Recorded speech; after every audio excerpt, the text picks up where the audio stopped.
Hello and welcome back. I hope you enjoyed this morning the sessions that we've already had, and also had a good time to have coffee, tea and network. So I'd like to have one more session before lunch, and that is on food innovation and opportunities. I'd like to introduce our first speaker of the session, Andy Richardson. Andy wears a number of hats, and I'm just going to give you a flavour of a couple just due to time. But he's a member of the UK Food and Drink Export Council, as well as the Food and Drink Sector Council. He's co-founder of Protein Challenge 2040, and he's also been the ex-chair of Food and Drink Board Wales. Andy, over to yourself.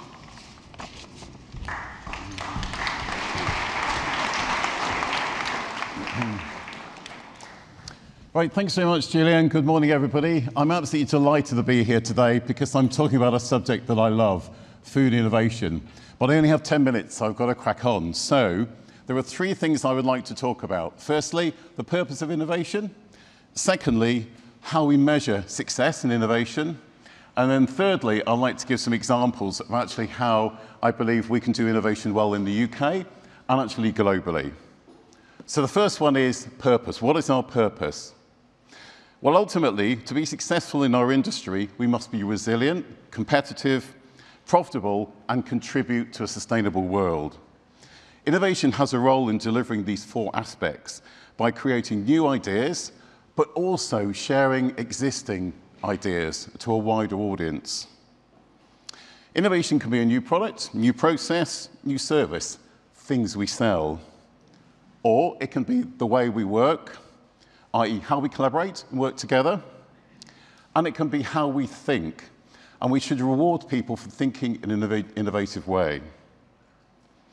But there is another really important aspect to innovation, and it's to do with securing the UK position in terms of global food supply chains. We've talked a lot about this already today.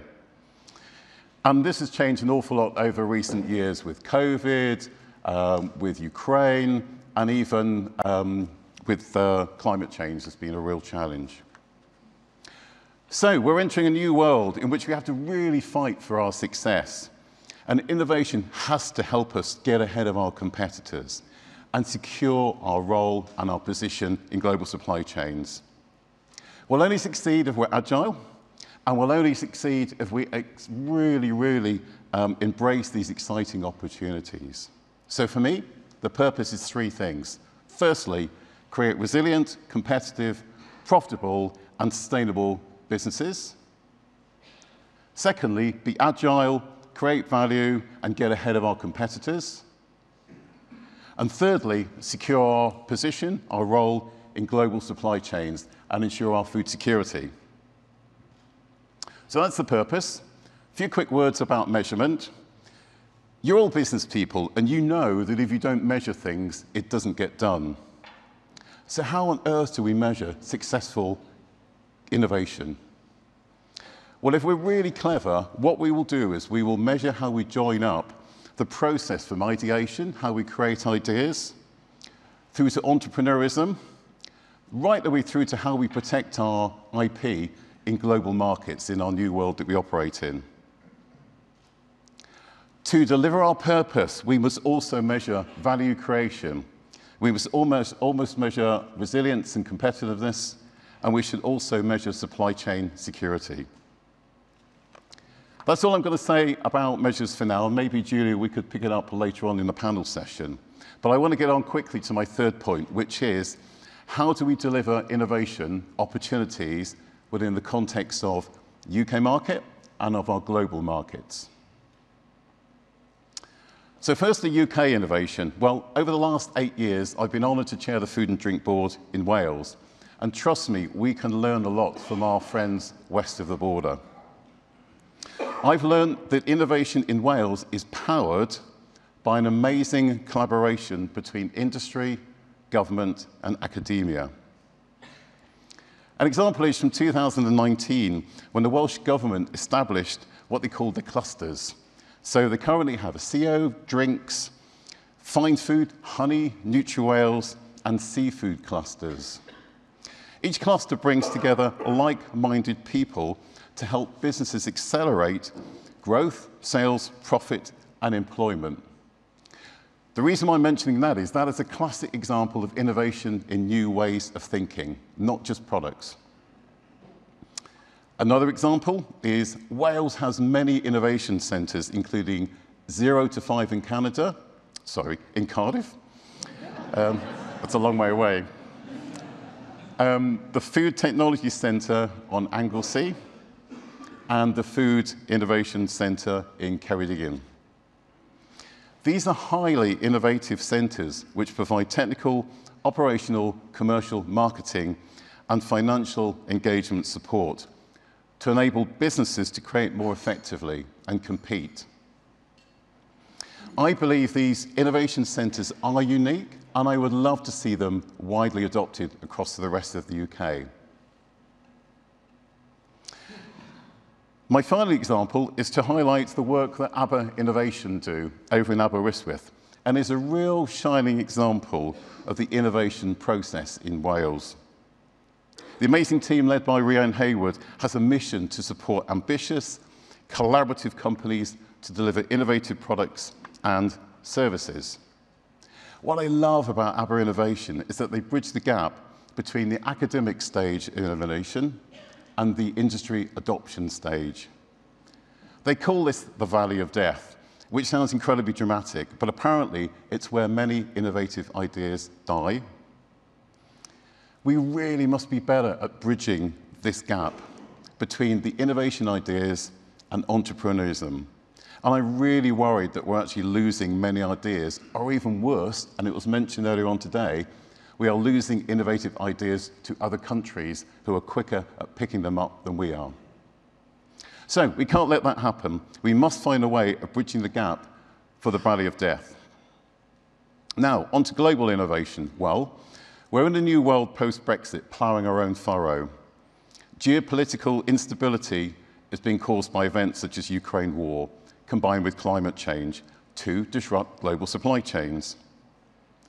This instability will not go away, so strategic geopolitical alliances are becoming more and more important to secure our food and our commercial success. We must work with the countries that we trust and which have the scale and influence to make a positive impact on the UK. Being at the forefront of global innovation is also an important part of partnering with the right countries. And it applies to both exports and imports. So exports, because we can export added value from the products you all produce. And imports, because we can actually import the products, the services, the innovation, the technology that we also need to add value ourselves. So you can see it's all about two-way international trade. I am lucky enough to have been part of the UK Government Strategic Trade Advisory Group for now 4 years, and I found it an incredible experience. Of course, the EU remains an incredibly key market, but we're now signing and negotiating free trade agreements with many other countries. These countries are so important, not just because of their scale. For example, we're all talking to Canada, and we have representatives from the US here today, and it will be lovely to talk to them about similar discussions. But also because we're talking with other countries, such as Singapore. We're talking to Singapore because they're part of CPTPP. That is important because they're experts in digital trade. So the UK, for me, is one of the most innovative countries in the world. So my question is, are we leveraging our free trade agreements to create innovative opportunities? Well, the answer is we could be. The reason why I say this is because the UK is the first country in the world to include innovation chapters as part of our free trade agreements. You're probably aware that there is an innovation chapter as part of the Australia trade deal, and as we speak, innovation chapters are being negotiated for other countries. Innovation chapters will help capitalize on opportunities as new technologies emerge and our trade relationships develop and economies grow. If you don't believe me, think about how digital trade and AI is developing and how it will influence the way we do business over the coming years. However, I'm told that innovation between international boundaries can be slow, laborious, and it can be held back by regulation and rules. The FTA negotiation chapters will help international partners to quickly identify trade barriers. This helps us resolve innovation faster and faster than our competitors will do that. So for me, there was a real opportunity in embracing and understanding the innovation part of these trade deals. So, in summary, 4 points.